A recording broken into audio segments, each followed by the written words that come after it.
Hello viewers. सर्दियों की आमद है और स्किन के सारे प्रॉब्लम्स, ड्राइनेस, स्किन पे रिंकलिंग का आ जाना, स्किन का बहुत ज़्यादा ड्राई होके स्किन का नेचुरल मॉइस्चराइजर लूज हो जाता है, जिसकी वजह से स्किन स्किन पे पिगमेंटेशन भी आ रही है, स्किन पे रिंकलिंग भी आ जाती है। किसी फंक्शन पे कहीं जाना हो तो हमारे चेहरे पे बहुत ज़्यादा ड्राइनेस हो रही होती है।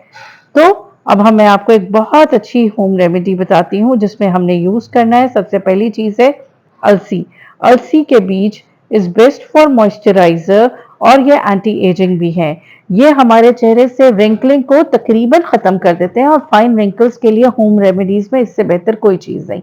सेकेंड इंग्रेडिएंट जो कोरियन स्किन सीक्रेट्स का बेहतरीन अज्जा है और जो जापानीज लोग भी बहुत ज्यादा अपनी स्किन पे यूज करते हैं, वो है राइस यानी चावल। चावल स्किन को ब्राइट भी करता है और कॉम्प्लेक्शन को भी बहुत ज्यादा फेयर करता है।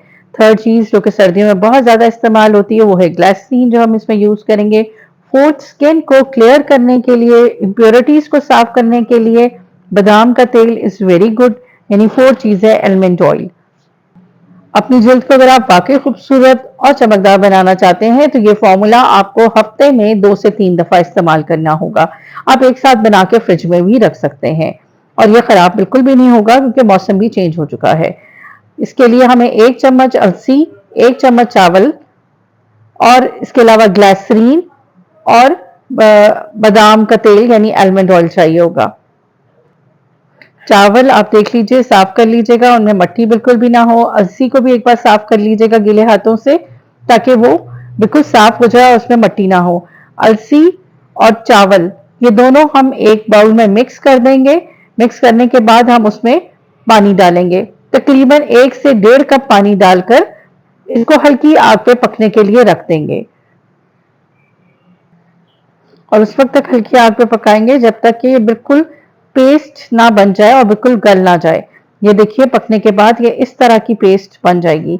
आप चाहें तो इसे चम्मच से ही पीस के देख सकते हैं। ये देखिए मैंने इस तरह की पेस्ट, जो कि मैंने चम्मच से देख रही हूँ, बहुत ही नरम है। उसके बाद मैं इसमें 1 चम्मच ग्लिसरीन मिक्स कर दूंगी। ग्लिसरीन हमेशा अच्छी क्वालिटी वाली लें। Vegetable glycerin is very good. अगर आपके एरिया में वेजिटेबल ग्लिसरीन मिल जाए तो इससे अच्छा सब्स्टिट्यूट कोई नहीं है। और उसके बाद मैं इसमें रोगन बादाम यानी बादाम का तेल भी डाल दूंगी।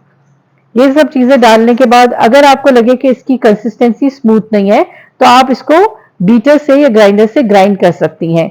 मैंने इसको हल्का सा ग्राइंड कर लिया ताकि ये लगने में बहुत आसानी हो जाए। ये देखिए उसके बाद ये इस तरह का एक मास्क सा बन जाएगा। ये मास्क आप फेस पे भी अप्लाई कर सकती हैं और हाथों पे भी अप्लाई कर सकती हैं। ये इस तरह पकड़ के आपने हाथों पे लगा लेना है। अब ये देखिए कितना ग्रीसी और ऑयली सा मास्क है जो आपकी स्किन को हाइलुरोनिक एसिड भी देगा और मॉइस्चराइज भी करेगा। प्लम्प अप करने के लिए और फाइन रिंकल्स के लिए इससे अच्छी होम रेमेडी आपको कभी भी नहीं मिल सकती। इसको अच्छी तरह लगाने के बाद अपने फेस पे, अपने हाथों पे आप 20 मिनट्स के लिए छोड़ दीजिए और फिर नीम गर्म पानी से हाथ और मुंह धो लीजिए। Thank you for share, like and subscribe my channel.